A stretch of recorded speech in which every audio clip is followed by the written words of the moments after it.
కరీంనగర్ జిల్లా చొప్పదండికి చెందిన 70 ఏళ్ల కేజీ ఎలియా అనే వృద్ధురాలు తనకు న్యాయం చేయాలని ప్రభుత్వాన్ని కోరుతున్నారు. తన కుమారులు తన వద్ద ఉన్న ఆస్తి మొత్తాన్ని తీసుకొని తనను పోషించకుండా వదిలేశారని ఆమె ఆవేదన వ్యక్తం చేశారు. తనకు ఉన్న స్థలంలో ఇల్లు నిర్మించుకోవాలనుకుంటే అడ్డుపడుతున్నారని తెలిపారు. ఈ సమస్యపై రెవెన్యూ అధికారుల చుట్టూ ఎన్నో రోజులుగా తిరుగుతున్నప్పటికీ ఎవరూ పట్టించుకోకపోవడం లేదని చెప్పారు. వృద్ధాప్యంలో తాను రోడ్డును పడాల్సిన పరిస్థితి వచ్చిందని ఆవేదన వ్యక్తం చేశారు. సంబంధిత అధికారులు వెంటనే స్పందించి తన స్థల సమస్యను పరిష్కరించి న్యాయం చేయాలని ఆమె ప్రభుత్వాన్ని వేడుకుంటున్నారు. నా పేరు రాజమ్మ. సమస్య నాకు కంచి వత్తలేరు. 4 కొడుకులు నన్ను తింపి చంపుతారు. నన్ను ఇల్లు కట్టుకోరు. నలుగురు కొడుకులు ఇంట్లోకి రానిత్తలేరు. గంజి వత్తలేరు. ఇప్పుడు 10 సంవత్సరాలు అవుతుంది. నేను పెద్ద చిన్న కొడుకు దగ్గర ఉంటాను. కొడుకులు నాకు గంజి పోయారట. నన్ను రానితలేరు. నన్ను కొడతాను. రమ్మని అంటలేరు, పెడతలేరు. కొట్టిరు నన్ను. నా కొడుకు కొట్టిండు, నా పెద్ద కొడుకు కొట్టిండు, నా కోడలు కొట్టింది. నీకు నేను ₹1,00,000 ఇచ్చింది అన్నది. సంతకాలు పెట్టేస్తే ₹1,00,000 ఇచ్చింది అన్నది. ₹1,00,000 తీసుకున్న వాళ్ళని అని అంటుంది. చెడు నా సమస్యలు, నాకు సమస్యలు ఏం కావాలంటే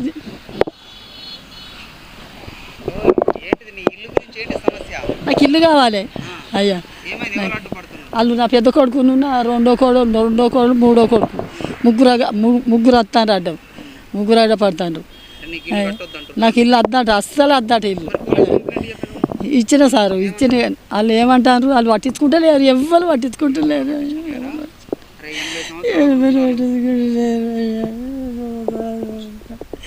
నా పేరు చచ్చిపోయి 10 సంవత్సరాలు అవుతుంది. నాకు ఎవరు గంజి వచ్చిన లేరు, నీళ్ళు వచ్చిన లేరు. నన్ను మర్రేసి ఏమైందని అడిగేటోళ్ళు కూడా లేరు.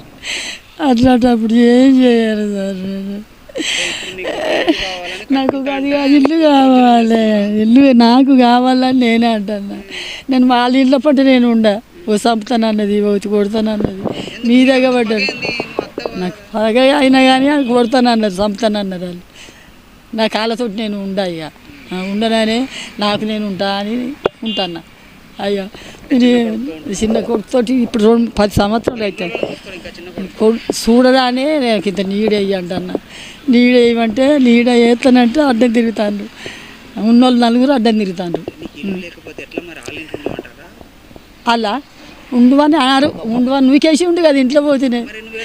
నేను ఇల్లు గీడ 2 రేకులు వేసుకొని ఉంటానన్న. 2 రేకులు వేసుకొని ఉంటానంటే ఈడ అద్దు, ఇప్పుడు ఉండద్దు అని అంటారు. 7 పట్టలేరు వాళ్ళు, ఏమంటలేరు. 7 వాడు కాదు, వీడికి అడిగే పెట్టద్దండి, నీకు అర్హత లేదంటారు. అర్హత లేదంటారు. పేరు కల్లెపల్లి అజయ్ బాబు, చొప్పదండి మాది. ఇక్కడ సర్వే నంబర్ 421లో ఉంటున్నాం. మేము పెద్ద మనుషుల సమక్షంలో గతంలో మేము రిజిస్ట్రేషన్ చేసుకున్నాం. మా అమ్మగారు అయిన రాజమ్మ గారు మాకు చేసేయడం జరిగింది, భూములు కూడా పనిచేయడం జరిగింది. దానికి ఏమైందంటే మేము సమాన హక్కు కావాలని చెప్పేసి అనుకుంది అమ్మకు. ఆర్డీఓ కూడా దరఖాస్తు చేసుకుంది. దరఖాస్తు చేసుకున్న తర్వాత కూడా వాళ్ళు దానికి అక్కడి నుంచి వచ్చినాయి, ఆర్డీఓ తరపున నుంచి కూడా రెస్పాన్స్ వచ్చింది. ఇది ఎట్లా అంటే 3 నెలలు చూసుకోవాలి, లేకపోతే ఆమెకు సెటర్ వేసి ఇవ్వకపోతే నెలకు ₹1,500 ఇవ్వమని చెప్పిండ్రు. అప్పటి నుంచి అంతకుముందు దాదాపు 6 సంవత్సరాల నుంచి తల్లిగారైన రాజమ్మ గారు నాతో పాటే ఉంటున్నారు. తర్వాత నేను పెద్ద కొడుకు దగ్గరికి పోతా అని చెప్పేసి వెళ్ళడం జరిగింది. వెళ్తే ఆయన మెడలు పట్టి చెప్పు తీసుకొని కొట్టి రోడ్డు మీద తోసేసిండు. అలాగే రెండో వదిన కూడా, మా రెండో అన్న చనిపోయిండు. రెండో వదిన కూడా లంజదాన ఇక్కడ ఏముంది, నువ్వు ఇక్కడ రావద్దు అని అన్నాడు. రావద్దు అని చెప్పేసి మెడలు పట్టి ఆమె కూడా తోసేయడం జరిగింది. మూడో కొడుకు అయిన అజయ్ కుమార్ కూడా ఆయన కరీంనగర్లో ఉంటాడు. వాళ్ళు కూడా ఇంతవరకు ఏం రెస్పాన్స్ కాలేదు ఆర్డీఓ గారు ఇచ్చిన దానికి. మేము ఇక్కడ 4 పెద్ద మనుషుల సమక్షంలో మేము మాట్లాడుకున్నది ఏంటంటే 25 అడుగు అమ్మకే చెందాలని చెప్పేసి మేము పెద్ద మనుషుల సమక్షంలో కాగితం కూడా రాసుకున్న తర్వాత ఆమెకు ఇల్లు కట్టుకుందామని ముందు పడితే ఆమెకు అడ్డుపడే కాకుండా కోర్టులో కేసులు పెట్టి మున్సిపల్ ఆఫీస్ నుంచి వాళ్ళను పంపించి నానా ఇబ్బందులు గురి చేస్తున్నారు.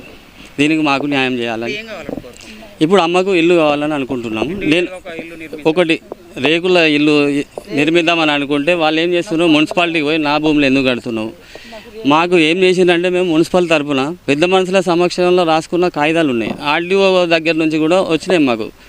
వచ్చిన తర్వాత దాంట్లో ఏమని ఉంది, 3 నెలలు మనిషికి 3 నెలలు చూడమన్నారు. లేకపోతే ఆమెకి సపరేట్గా ఒక షెల్టర్ వేసి నెలకు 1500 రూపాయలు ఇవ్వమని చెప్పిండు. దానికి వాళ్ళు కట్టుబడి లేరు. కట్టుబడి లేకుండా ఆమెకు ఇల్లు కడదామని నేను ముందుకు వస్తే నన్ను రౌడీలతో చాలాసార్లు బెదిరించాను కూడా. ఆటోతో కూడా గుద్దడం జరిగింది. కానిస్టేబుల్ దానికి సాక్ష్యం రాజు కానిస్టేబుల్ గారు ఉన్నారు. ఇంకా వాళ్ళ అన్న వాళ్ళతోని చాలా బెదిరింపు కాళ్ళు కూడా వస్తున్నాయి నాకు. మా అన్న విజయరాజు కూడా చంపుతామని చెప్పేసి చూస్తున్నాను. నేను దానికి కూడా ఎస్ఐ గారికి చాలాసార్లు కంప్లైంట్ ఇచ్చిన. ఆయన కూడా మంచిగా స్పందిస్తున్నాడు. అమ్మ నువ్వు సంతకం ఎందుకు పెట్టినావు, అది ఆర్డీఓ దగ్గరికి పోయి క్యాన్సిల్ చేసుకోమని కూడా సలహా మంచిగా ఇచ్చిండు. సార్ మంచివాడే. మాకు న్యాయం జరిగి మాకు ఆర్డీఓ గారు మాకు న్యాయం జరగాలని మేము కోరుకుంటున్నాం సార్. మేము దాదాపుగా 5 సంవత్సరాలు అవుతుంది సార్. 4-5 సంవత్సరాల నుంచి మున్సిపాలిటీకి పోతున్నాం వస్తున్నాం. వాళ్ళది ప్లాన్ ప్రకారం లేదు సార్. వాళ్ళది ప్లాన్ ప్రకారం లేదు సార్. వాళ్ళది ఎందుకు లేదంటే నీకు అనవసరం. ఇప్పుడు నువ్వు కట్టద్దు అని చెప్పేసి వాళ్ళు కూడా. నేను చిన్నోని. అందరు వాళ్ళు పట్టించుకోవట్లేదు సార్. రోడ్డు మీద వదిలేసాను వాళ్ళు రోడ్డు మీద వదిలేసి నేను గత 20 సంవత్సరాలు హైదరాబాద్లో నేను